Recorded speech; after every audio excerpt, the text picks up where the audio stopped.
Israel के लोगों की सुरक्षा की भी बात की और हमास को आतंकवादी भी बताया। इजराइल और फिलिस्तीन पर मोदी की लाइन क्लियर हो चुकी है, लेकिन पिछले 15 दिनों से भारतीय मुसलमानों को तरह तरह की चीजें समझाई जा रही हैं। कुछ बयान नेता दे रहे हैं, कुछ तकरीरें मौलाना दे रहे हैं, मस्जिदों के लाउड स्पीकर पर कुछ और बोला जाता है और मोबाइल कुछ और घुमाया जाता है। इजराइल और हमास कॉन्फ्लिक्ट पर फॉल्ट लाइन साफ साफ दिख रही है। क्या भारत के हिंदू इजराइल के साथ और मुसलमान फिलिस्तीन के साथ हो गए हैं? क्या गाजा पट्टी की लड़ाई हिंदुस्तान में सियासी बंटवारे की लाइन बन रही है? क्या मोदी सपोर्टर इजराइल के साथ हैं और मोदी विरोधी हमास के सपोर्टर बन गए हैं? अल्लाहू अकबर! युद्ध के बारे में सोशल मीडिया पर जो चल रहा है वही अंतिम सत्य नहीं है। रियलिटी कुछ अलग है। इजराइल को लेकर, फिलिस्तीन को लेकर हिंदुस्तान का मूड क्या है, ये हम आगे दिखाने वाले हैं। उससे पहले यह समझना जरूरी है कि इजराइल फिलिस्तीन का युद्ध लंबा चलेगा। रूस यूक्रेन युद्ध शुरू हुआ तो 20 दिनों में इसके खत्म होने की भविष्यवाणी की गई थी, लेकिन रूस यूक्रेन का युद्ध 20 महीने से चल रहा है। मेरा क्या इजराइल आज के 23 में भी चलेगा? HHAQ की खबर से खबरदार। अगर तनाव के साए में चुनाव होगा तो पोलराइजेशन होगा या नहीं? फिलिस्तीन के हक में हो गई अगले सरकार। महीने 5 राज्यों में वोट पड़ेंगे और नेता अपनी अपनी लाइन दे चुके हैं। हमारा राहुल बाबा ने कांग्रेस का मीटिंग बुलाया और कांग्रेस का मीटिंग बुला के ये नहीं बोला हम इजराइल का साथ है। उन्होंने मीटिंग बुला के बोला हम पैलेस्टाइन का साथ है, मतलब हम हमास का साथ है। ये हमास क्या है? एक आतंकवादी संगठन है। कि महात्मा गांधी ने ये कहा था कि फ़लस्तीन अरबों की ज़मीन है, जिस तरह अंग्रेज़ों की ज़मीन इंग्लैंड है, जिस तरह फ्रांस के लोगों की ज़मीन फ्रेंच लोगों की ज़मीन फ्रांस है, ये गांधी ने कहा था। तो अब इसको इनको सामने रखकर अपनी बात को रखनी चाहिए। और हमेशा से हमने फ़लस्तीनियों की तायीद की और हमेशा हमने इस बात को माना कि फ़लस्तीनियों का उनका एक इंडिपेंडेंट आज़ाद मुल्क होना चाहिए। और हकीकत ये है कि पिछले 80 साल से इजराइल वहाँ पर ऑक्यूपायर है और फ़लस्तीनी ज़मीन वो लोग ऑक्यूपाइड करके बैठे हैं। इस संदर्भ में शुरू होने के बाद इंडिया टीवी सीएनएक्स ने 5 चुनावी राज्यों में सर्वे कराया तो मुसलमानों ने खुलकर। मैं सबसे पहले तो आज रामनवमी पर वैदिक इस्लाम और भारत की शान की तरफ से सनातनी हिंदुओं को मुबारकबाद देता हूँ और दूसरा उन मुसलमानों को भी मैं मुबारकबाद देता हूँ कि जो भारतीय संविधान, कुरान और नबी के फरमान को ही इस्लाम मानते हैं और है भी। मस्जिद अक्सा के ऊपर जो भी टिप्पणियाँ की गई और एक दूसरे को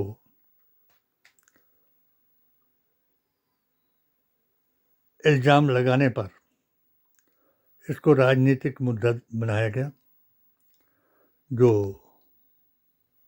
एक दुखद घटना ही नहीं मगर एक राजनीतिक षड्यंत्र है। आज कौन नहीं जानता भारत में कि 1857 से लेकर के उन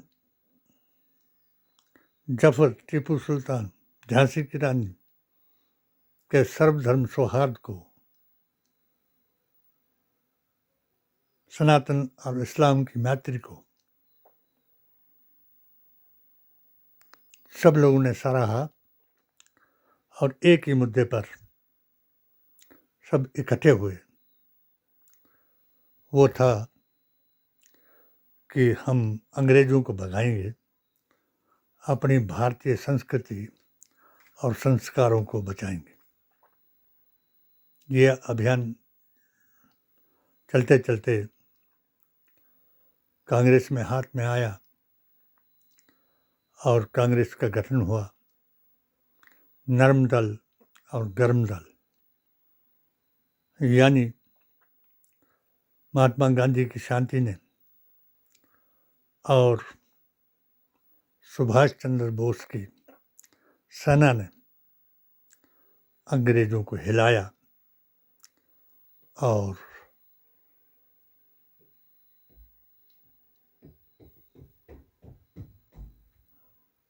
15 अगस्त 1947 को भारत को उनके कब्जे से छुड़ाए। 1949 में सर्वधर्म सौहार्द का संविधान लागू कराया। 2 रियासतें जो अकीदे के नाम पर भारत के साथ जुड़ी, वो जम्मू कश्मीर और जूनागढ़, इलाहाबाद। इसमें कोई शक नहीं कि मुसलमान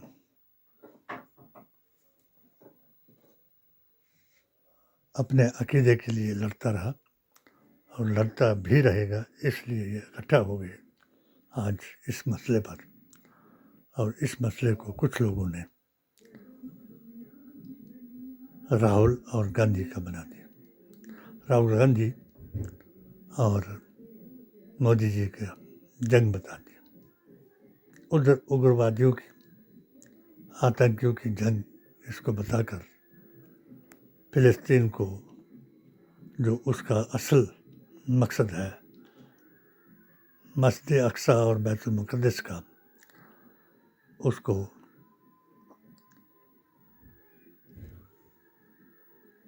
छुपाने की कोशिश की गई।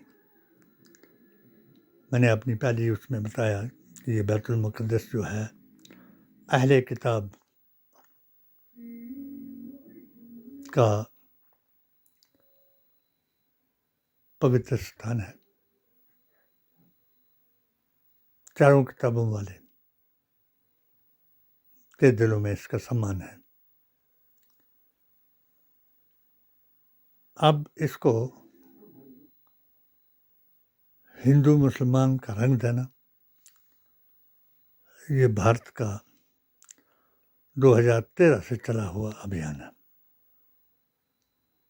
जिस अभियान की वजह से हमारे आपसी ताल्लुकात को बिगाड़ा गया,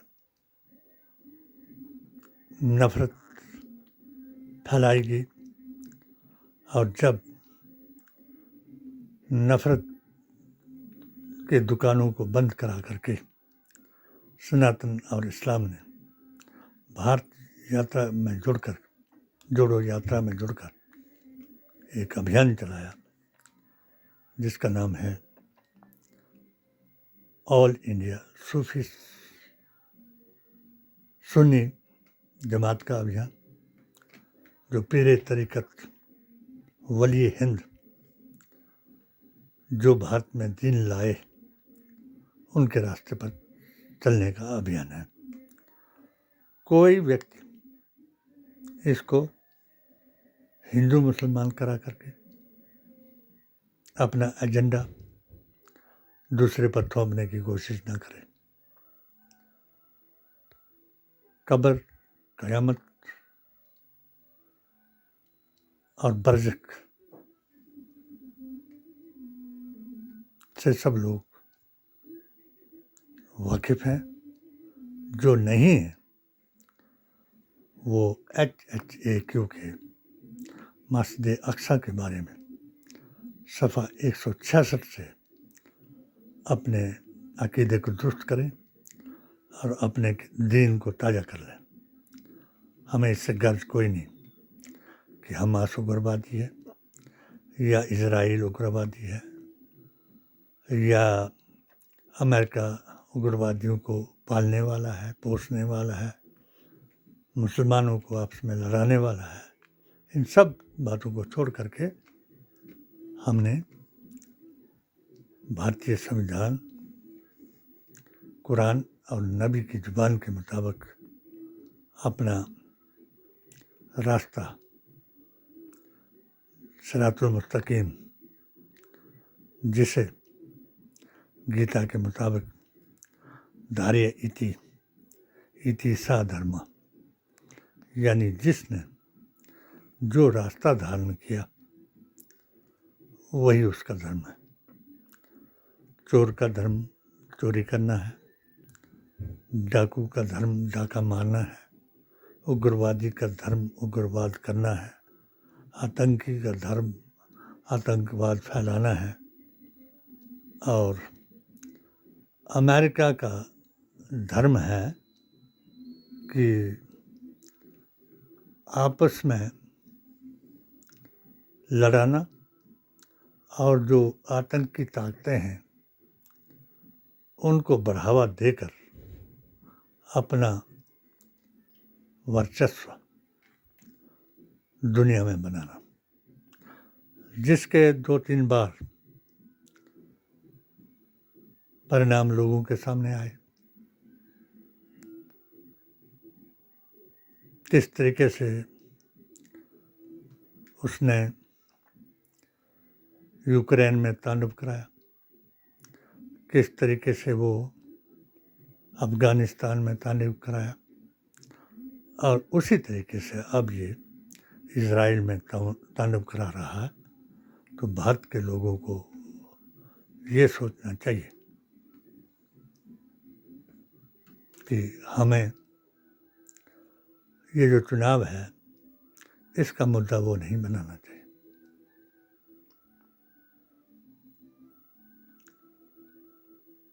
आज के इस पवित्र दिवस पर रामनवमी क्या है उसको अपने आस्था के मुताबिक राम जी के चरित्र से वो करें, और ईद मिलादुन नबी क्या है उसको हज़रत मोहम्मद मुस्तफ़ा के तरीके पर मनाते रहें। अब किसी का जन्मदिन या किसी का यौम शहादत वो खुद नहीं मनाता, वो उसके ऊपर ईमान लाने वाले ही मनाते हैं, और उस तरीके से मनाते हैं जिस तरीके से उस सर्वशक्तिमान जिसने उसको पैगंबर अपना संदेशवाहक बना करके भेजा उसी तरीके पर मनाते हैं। इसलिए रामनवमी भी उसी तरीके से मनाई जाती है, और ईद मिलादुन नबी भी सबको बहुत बहुत मुबारक हो। अपनी आस्था और अकीदे के मुताबिक इस अवसर पर नफ़रत की दुकानें बंद करें और मोहब्बत की दुकान में आकर के कुछ खरीदें, सच्चा सौदा, और उसका पूरे भारत में प्रसार करें। कोई शक नहीं कि मैं भी इस अभियान से जुड़ा हूँ, और 5 साल मैं भी एक नफ़रत का शिकार हुआ, और उम्मीद है कि अब मोहब्बत की दुकान से मुझे भी वो चीज़ें प्राप्त होंगी जिनसे मेरा भी जान, माल और ईमान बच सकेगा। इसी संदर्भ में मैं अपनी जनसभाओं में, अपने प्रेस कॉन्फ्रेंसों में उन लोगों को फिर आगाह कर रहा हूँ कि अपने ईमान को दुरुस्त करें, अकीदे को दुरुस्त करें और इंडिया को जिताएं और भारत को अखंड भारत बनाएं। यही मेरा सबसे निवेदन है। राम राज्य उसी को कहते हैं जिसमें सब सुखी हों। अपने धर्म परिवर्तन का इसमें कोई मतलब नहीं है। सत्य के साथ अगर कोई जुड़ जाता है तो कुरान का आदेश है कि सच्चों के साथ जुड़ जाओ। यही माना विभीषण ने। वो राम के साथ जुड़ गया, सच्चों के साथ जुड़ गया। उसका धर्म परिवर्तन राम जी ने नहीं करवाया, मगर उसको सत्ता में बैठा करके अपने सनातन के सत्य को जरूर उसको बताया और उसने उसका अनुसरण किया। इसी तरीके से हम भी अपने अकीदे का अनुसरण करते हैं और अपने मौलिक अधिकारों की रक्षा के लिए उस जमात से जुड़ेंगे जो जमात हमारे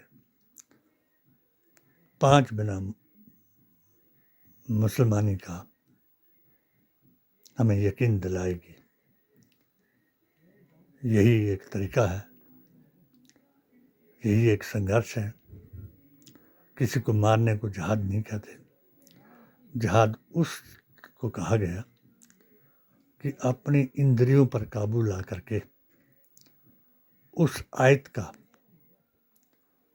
जो सूरा अल इमरान की 104 आयत है उस जमात के साथ जुड़ना कि जो अच्छाइयों की तरफ बुलाए और बुराइयों से रोके, नफरत से छुड़ाए और मोहब्बत कराए। यही सभी धर्मों का सतून है। इल्म, अदब और मोहब्बत ही तमाम धर्मों का सतून है, जिस पर खड़ा होना इंसानियत का एक निशान है। जय हिंद, जय भारत।